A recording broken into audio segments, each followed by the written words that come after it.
Hi guys, and here I am again for another video. Ayun. So, hindi na ako week or anything else. I'm not really feeling that good. And today, ayun, um, it's been how many days since, I felt like this na I don't feel really good. Ayun.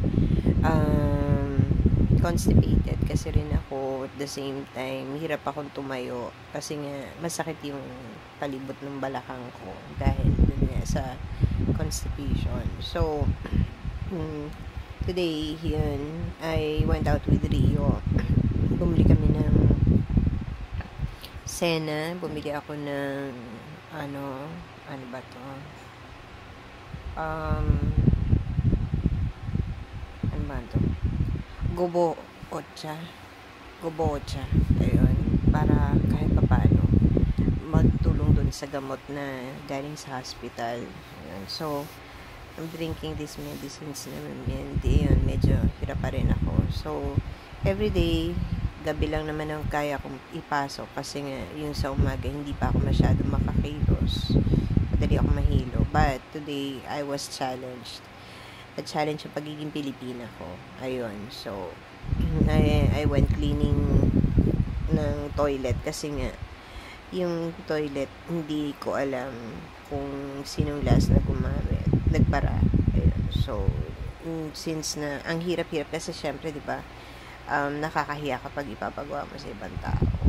And, kami naman yung nakatira, and ako lang yung natira na nandito. And Rio did everything that she could para yun nga kahit pa paano mapababa yun, kaya hindi niya kaya talaga. So fortunately ayun yung mga nalalaman ko dun sa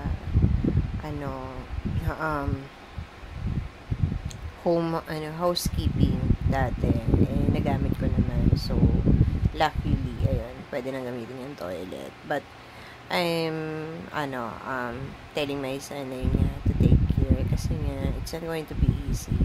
Mahirap din magsasalita at magsusumbong, baka mamaya kung ano na naman masabi sa akin. So it's better for me to shut up and do whatever that I can do kasi sa case ko right now, sa totoo lang, it's not very easy kasi ang daling sumama ng loob ko, and the more na sumasama ang loob ko, the more na sumasama pakiramdam ko. And ayun nga, sabi nga nila, mind over power, diba?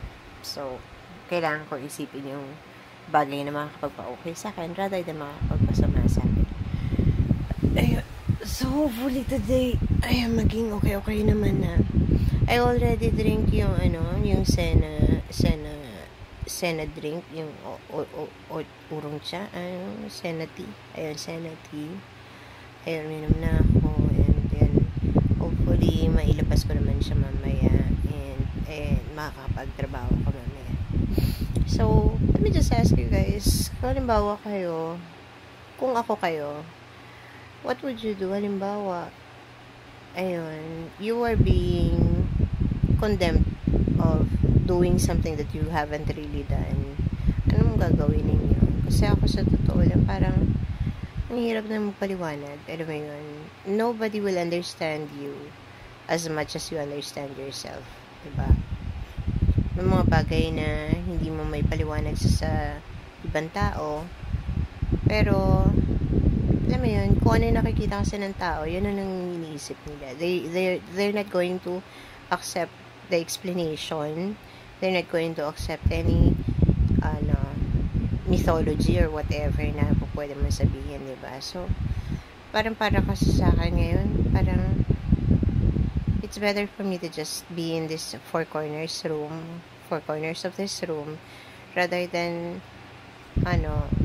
adjusting with them, talking to them, do whatever that they are doing, kasi parang it's just going to be nonsense. They're not going to be just like us.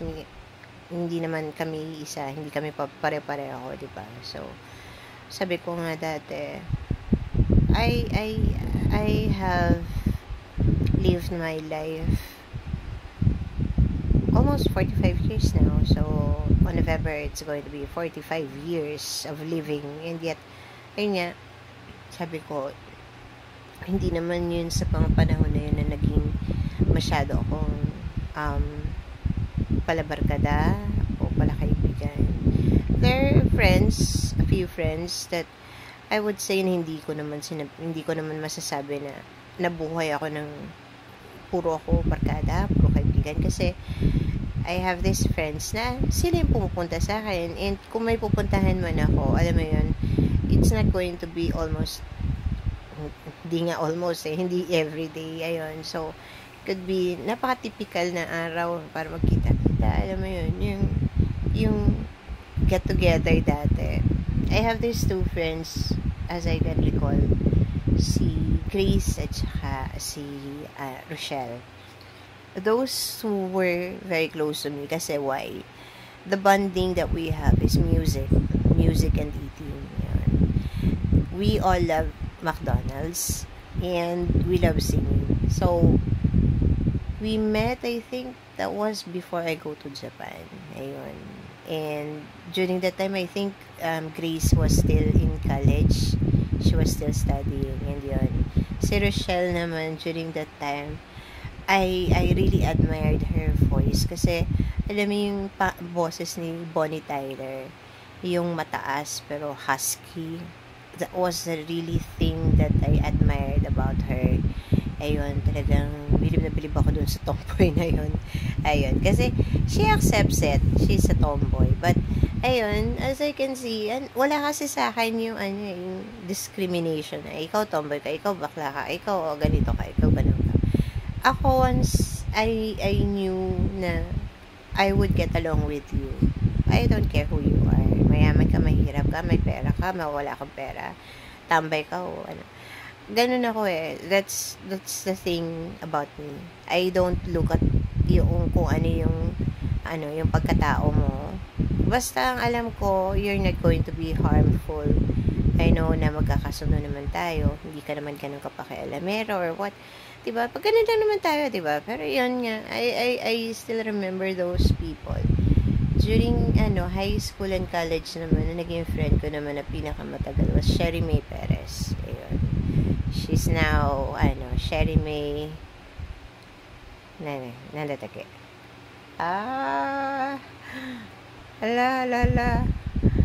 Sorry, nakalimutan ko last time mo na naman. Benjo, pasensya na, nakalimutan ko apelyido mo ngayon. Yun yung kanyang hobby, si Benj. Ayun, meron na silang 2 kids right now. So, during childhood days, kasi high school, ayun, tapos hanggang sa yun ang college, yung pinakaka-close ko. Ngayon, sino pa ba? Arnie. Si Arnie naman, I met her, during my stays in the Philippines while waiting for my spouse visa noong first marriage ko. So, ayun. So, I was 24 years old, 21,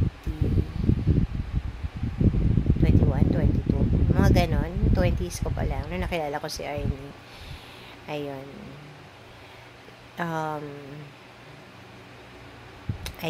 Arnie Sagosyo during that time. And she's now Arnie King. Ayun. So, she's happily married as well. And she's not in the Philippines anymore. Ayun. So, sino pa ba? Marami akong mga naging kaibigan. Kasi, yun nga, ako kasi yung tao na hindi ko nang pinipilit yung sarili ko na kaibiganin ako. Kung ayaw mo sa akin, I'm not going to force you. The same thing, if you don't want to talk to me, I'm not going to talk to you. Ganun lang naman yun. Diba? Mas magiging mahirap kung ipipilit mo yung sarili mo sa taong ayaw sa'yo. So, I just remember those people. Kung talaga mahirap naman akong pakisama, bakit marami naman akong kaibigan, diba? Yun lang, naisip ko ngayon, siguro it's because I have this illness na nakaka-apekto sa utak ko, yung mga gamot. And people is going to just say whatever they want. They will just tell you na, ganito yan. Alam mo, yung may cancer nga, ganyan. As I can say, guys, not all cancer patients are going to be the same. We have different types of body. We have different type of cancer cells. And we have different strengths. Ayun. So, if some of us can do normal things just like others can do, nagagawa ko rin naman tumayo, nagagawa ko maglinis, nagagawa kong magtrabaho sa gabi. But the strength is not going to be just the same as before. It's because my willingness to do it is strong because my son is still young. Yun lang yun. And some people might say na siguro if it was me, baka ganito na, ganyan na. Kasi nga, iba-iba ang tao. And you should understand na kung ang isang tao ay nag-iiba, ibig sabihin may pinagdadaanan ng isang tao. And you should respect it. Hindi nyo kailangan mag-judge. Hindi nyo kailangan magsalita na masakit. O hindi nyo kailangan maging harsh dun sa tao. If you don't understand the person, then don't say anything. Just go out. Diba? Ganun lang naman kasi. Nagiging emotional lang. Ayun. So, it's just, I'm just really bothered at the moment. Ayun, kasi nga, ilang araw na itong nararamdaman ko and every day I have to go to work at night kasi nga kailangan kong bayaran yung bills ko. Diba? Ayun. So, merong mga bagay na dapat intindihin and so on and so forth. Pero, ayun guys, siguro it's just going to be that's it for now. I just hope na, ayun, the next time around mag-usap tayo is something more, that I could say na okay yung conversation and I'm not that stressful or any, I'm not having any anxiety or anything else. Ayun. So, for those who have problems just like me, ang masasabi ko lang guys is daan lang po tayo, huwag tayong tatambay and keep it up, laban lang. Ayun, we have our own strength, we have God on our side. Ayun. If you don't have anybody else on your side, who cares? Just talk to Him na lang. I know mas maiintindihan niya kayo. Ayun.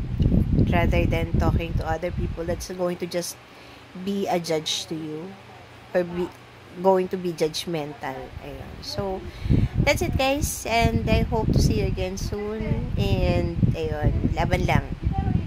Bye-bye!